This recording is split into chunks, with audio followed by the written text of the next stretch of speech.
नेपालले मौसमी सङ्कटको सामना गरिरहेको छ। परराष्ट्र मन्त्री डाक्टर आरजु राणा देउवाले नेपालले जलवायु परिवर्तनको प्रभावका कारण चरम मौसमी सङ्कटको सामना गर्नु परेको बताउनु भएको छ। नेपाल रिपब्लिक मिडियाद्वारा आयोजित विश्वव्यापी जलवायु कार्यका लागि सगरमाथाको आह्वान विषयक अन्तर्क्रियामा उहाँले यसबाट जनधनको क्षति साथै सडक, पुल, जलविद्युत परियोजना र अन्य सार्वजनिक तथा निजी सम्पत्तिको क्षति समेत बेहोर्नु परेको उल्लेख गर्नुभयो। परराष्ट्र मन्त्री डाक्टर देउवाले भन्नुभयो, कम विकसित र पर्वतीय राष्ट्रहरू जस्तै नेपालले जलवायु परिवर्तनको गम्भीर र असमान प्रभावहरूको सामना गरिरहेको छ।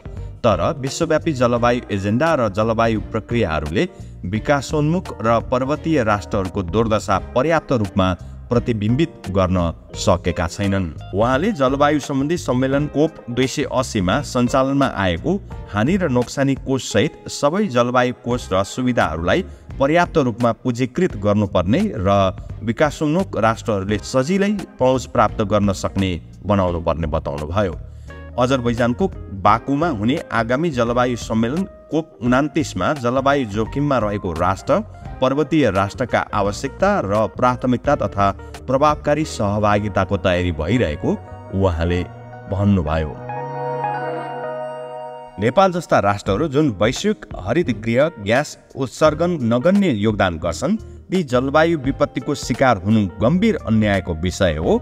मन्त्री डाक्टर देउवाले भन्नुभयो, जलवायु सङ्कट निम्त्याउने कार्य गर्ने विकसित राष्ट्रहरूले विकासोन्मुख राष्ट्रहरूलाई अनुकूल र लचिलोपन निर्माणका लागि पर्याप्त स्रोत, प्रविधि र अन्य सहयोग प्रदान गर्नुपर्छ। उहाँले उक्त संवाद कोभिड-19 महामारी लगायत कारण स्थगित गर्नु परेको र अब सन् 2025 मा आयोजना गर्ने तयारीमा रहेको जानकारी गराउनुभयो।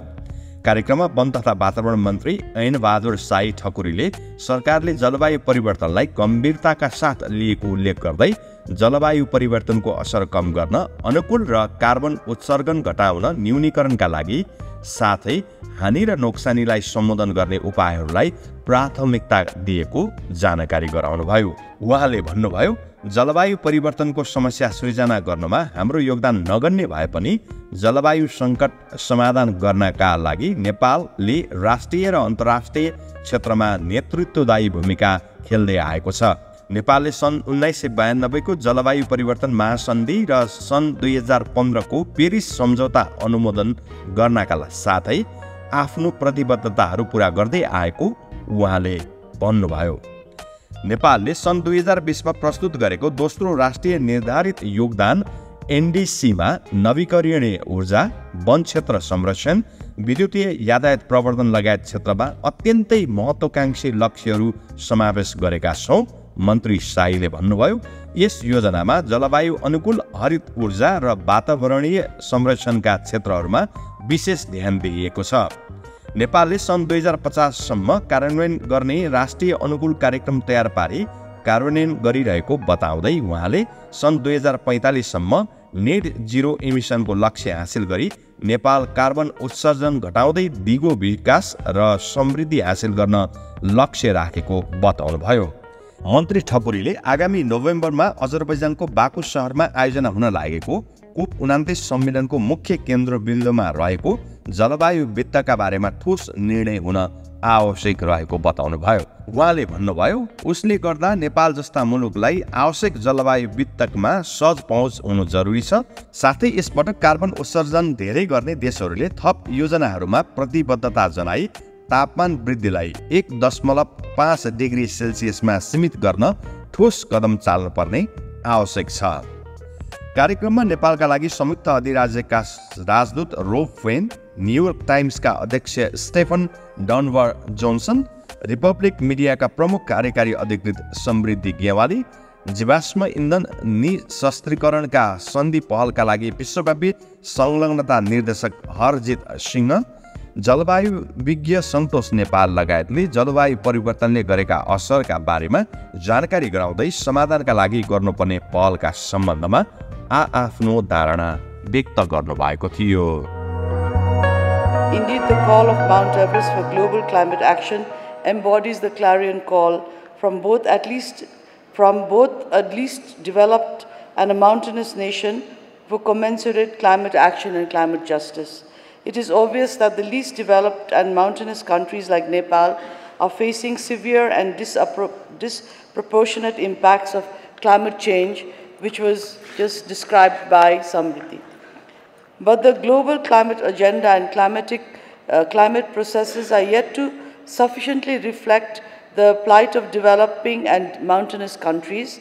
Against this backdrop, the distinguished speakers in today's conclave will shed light on these concerns through, I guess they will be talking a lot about the different aspects of climate diplomacy, climate justice, loss and damage fund, the role of media, and what we could do in the upcoming crisis at Azerbaijan. Ladies and gentlemen, while we are talking about climate crisis, we just witnessed what was referred to by the previous speaker, a catastrophic flood and landslide that devastated the central region of Nepal barely a month ago. The disaster was evidently the result of extreme weather event, as the rainfall in many places during the fateful 3 days amounted to much as half of the total rainfall Nepal receives throughout the monsoon. It is not that we have not witnessed such rainfall in the past, but now it is more intense because I am an inhabitant of this valley, and as a child I remember the Chobar Gorge filling up right to the top like it was today. But that time Kathmandu was a less populated city and people were not living around the river banks. But now the incidents are also more severe than before, and we have a lot of people also living inside the valley. So such events have resulted in the tragic loss of more than 250 lives. In addition, the same number of people, I mean, we always have casualties related to climate in Nepal, but this year just one event led to so many deaths. And we are yet to fully apprise the damage to our roads, bridges, hydroelectric projects, and other public and private property. A lot of people have lost their livelihoods as a result of the recent floods just in one part of the valley. And I dread to imagine what would happen if such events become more and more frequent, which is bound to happen. Mr. Chair, the scientific community in particular, through the IPCC reports, has unanimously attested that such extreme weather and climate events are caused by global warming and climate change. It is a matter of gross injustice to Nepal and similarly other nations like ours, which hardly contribute to the global greenhouse gas emissions, but we are the victims of such climate disasters. When the UN Secretary General visited Nepal last October, he was shocked to observe what he called terrible impact of climate crisis in the Himalayas. What he said came after his tour to the Everest and Annapurna regions, where we witnessed the grim realities of unfolding crisis in the mountain lives and ecosystem. At this juncture, I recall and re-emphasize his urgent appeal to the international community to move forward with climate action. Ladies and gentlemen, I also echo the distinguished speakers who he called for urgent climate justice. The developed countries whose actions have precipitated the climate crisis must provide adequate resources, technology, and other support to the developing countries for the adaptation and resilience building. And I'm so happy that we have a representative here from the UK government and also our friends from the New York Times, whose influence goes far beyond just the reaches of the room right here. I hope the voice that they take from here will be resounded and re-echoed in many other such forums. The promises from the UNFCCC to the Paris Agreement to the annual COPs have been aplenty, but the delivery is sorely lacking. All climate finance commitments must be met and upscaled, keeping in mind the need to invest $5 to $7 trillion annually to green the economy by 2030. And we are already towards the tail end of 2024. So we are really running out of time. There must be adequate grant-based and concessional resources for developing countries to meet their needs for adaptation and resilience building. All climate funds and facilities, including the Loss and Damage Fund that was operationalized from COP28, must be adequately capitalized, and the resources should be easily accessible to the developing countries. The COP29 in Baku should be an opportunity to take stock and to make concrete progress on all tracks of the climate agenda.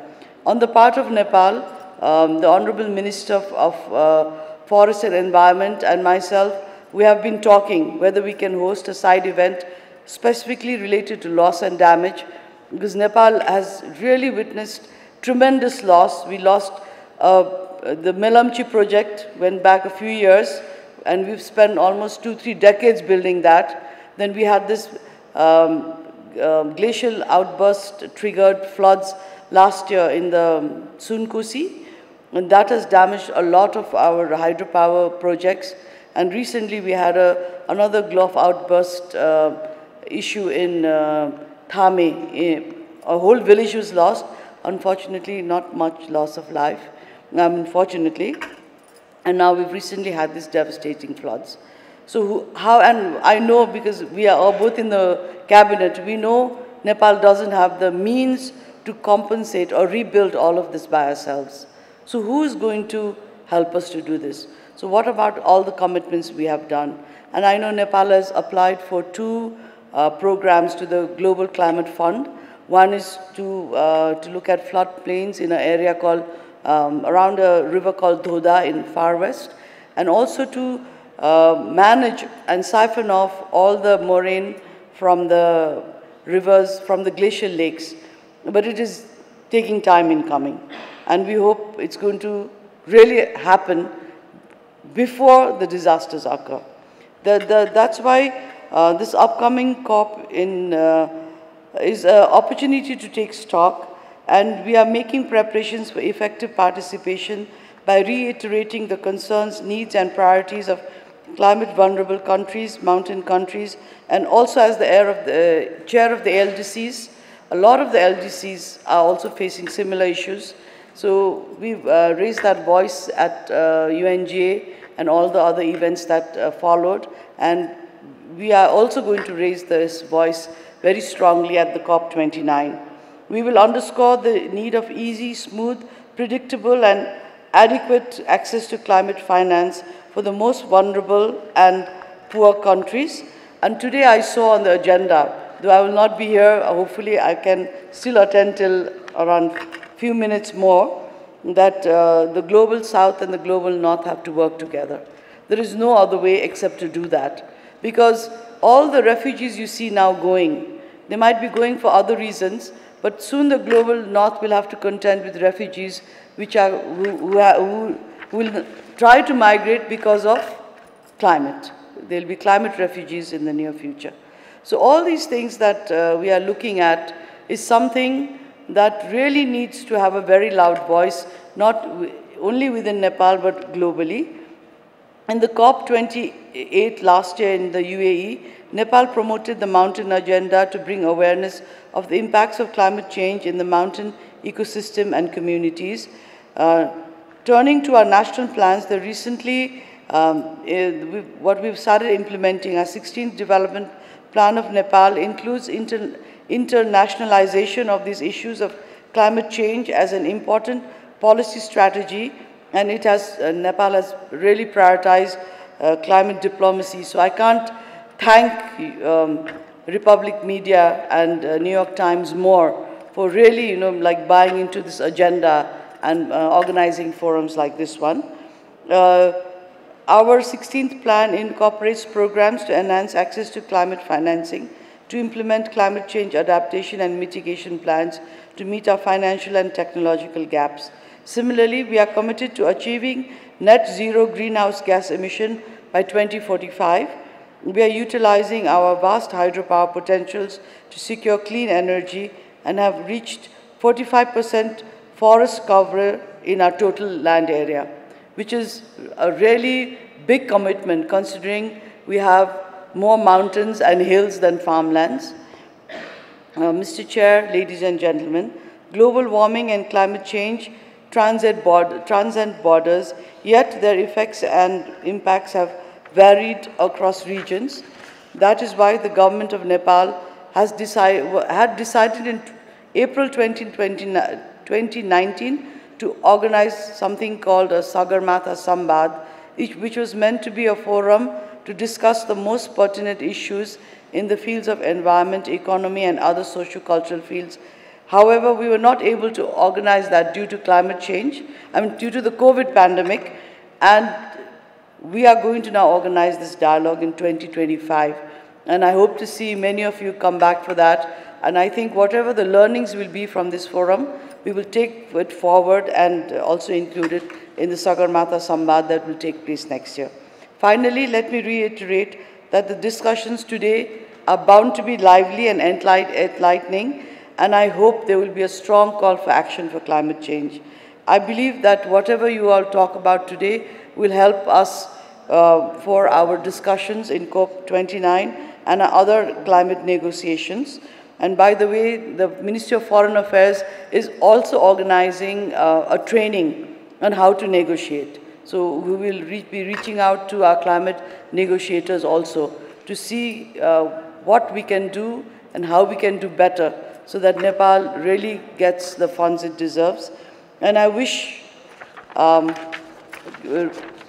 organizers of this forum all success, and thank you so much for your interest, and thank you for everybody who's come here today to listen and attend this important event. Thank you so much.